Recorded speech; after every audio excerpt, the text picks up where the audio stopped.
વૃદ્ધને digital arrest કરીને 16 lakh ખંખેરિયા international basketball player સહિત 3 ઝડપાયા।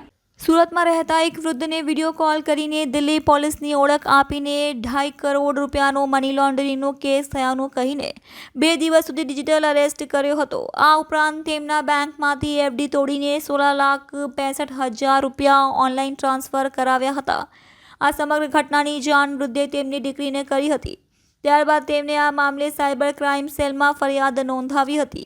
પોલીસે બેંક ડિટેલના આધારે તપાસ કરીને ભાવનગરમાં રહેતા 22 વર્ષીય ઇન્ટરનેશનલ બાસ્કેટબોલ પ્લેયર પરમવીર સિંહ, 38 વર્ષીય રાજુ પરમાર અને કૃષ્ણા કુમાર ઝડપી પાડ્યા છે। આરોપીના બેંક એકાઉન્ટના આધારે તપાસ કરતા સામે આવ્યું છે તેમની સામે 18 રાજ્યોમાં સાયબર ફ્રોડની ફરિયાદ નોંધાઈ છે। આરોપીએ સાયબર ક્રાઇમ સીબીઆઈ અધિકારી, કસ્ટમ અધિકારી અથવા પોલીસ અધિકારીનો સ્વંગ રચી લોકોને વિડીયો અથવા ઓડિયો કોલ કરતા હતા।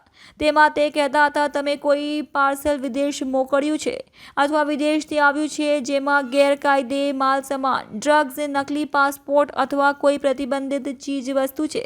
આવા કિસ્સાઓમાં ભોગ બનનારને સ્કાઇપ અથવા અન્ય વિડીયો કોન્ફરન્સિંગ પ્લેટફોર્મ પર હાજર રહેવા મજબૂર કરી તેઓએ પોતાના ઘરમાં ડિજિટલ અરેસ્ટ કરીને સમાધાન અને કેસ બંધ કરવા માટે પૈસાની માંગ કરતા હતા।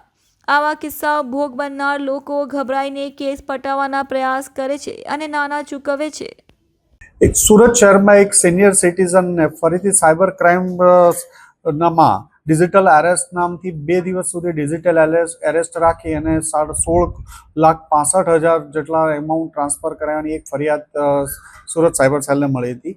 આ અનુસંધાને સુરત સાયબર ક્રાઇમની ટીમ દ્વારા ભાવનગરથી 3 વ્યક્તિઓની ધરપકડ કરવામાં આવી છે, જેમાં રાજુ ભરતભાઈ ઉર્ફે રાજુ ભીખાભાઈ પરમાર, કિશન કુમાર દિગંબર સન ઓફ દિગંબરભાઈ પટેલ અને પરમવીર સિંહ ઉર્ફે આસુ સત્તામસિંહ ટાક, આ 3 લોકોની ધરપકડ કરવામાં આવી છે।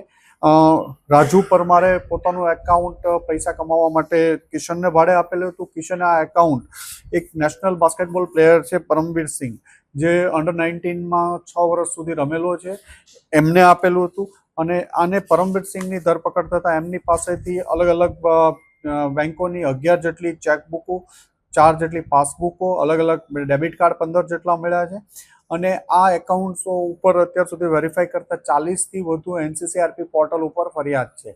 આમ જે એક સિનિયર સિટીઝનને તમારા એકાઉન્ટમાં 2.5 કરોડ જેટલો ફ્રોડ થયો છે, મની લોન્ડરિંગનો કેસ થશે એવી ધમકી આપી 2-2.5 દિવસ સુધી આ લોકોને સિનિયર સિટીઝનને ડિજિટલ અરેસ્ટ કરવાના નામે એમની પાસેથી 16.5 લાખ રૂપિયાનો ફ્રોડ થયો હતો। આ લોકોની 3ની ધરપકડ કરી અને વધુ આગળ તપાસ ચાલુ છે। ફરીથી એકવાર તમામને અપીલ કરીએ છીએ કે કોઈ પણ સીબીઆઈ, પોલીસ, ઈડી કોઈ પણ ના નામે અને ડિજિટલ અરેસ્ટ જેવો કોઈ વર્ડ્સ પણ નથી, કોઈ પોલીસ આવી ધરપકડ કરતી નથી, એટલે ક્યારે પણ આવો ભોગ બનવો નહીં। અને ભોગ બનો તો તાત્કાલિક 1930 ઉપર ફોન કરો અથવા નજીકની સાયબર સેલ અથવા પોલીસ સ્ટેશનનો સંપર્ક કરવા ફરીથી અપીલ કરીએ છીએ। આ 2 સેકન્ડ સ્ટાન્ડર્ડથી બાસ્કેટબોલ રમતો હતો અને 2019 સુધી અંડર 19માં નેશનલ પ્લેયર તરીકે રમેલો હતો। એની જે ઇનિશિયલ કેરિયર હતી બાસ્કેટબોલ પ્લેયર તરીકે નેશનલ કેમ્પમાં, ઇન્ટરનેશનલ કેમ્પમાં પણ 2 વાર સિલેક્ટ થયો હતો, પણ પછી ફાઇનલ રમેલો ન હતો। એ 10th સુધી ભણી અને ભણવાનું છોડી દીધું હતું, કોઈ કામ ધંધો કરતો નહોતો, બેકાર હતો અને આ સાયબર ક્રાઇમ ફ્રોડ કરવામાં લાગી ગયો હતો છેલ્લા 4 માસથી।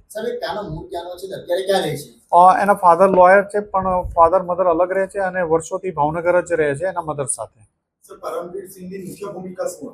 પરમવીર સિંહ આ જે એકાઉન્ટ્સો જે રાજુ અને કિશન પાસેથી મેળવી અને એમાં સાયબર ક્રાઇમમાં આગળ એક જે વોન્ટેડ આરોપી છે એને સાથે મળી એમાં પૈસા ટ્રાન્સફર કરી વિડ્રો કરતા હતા।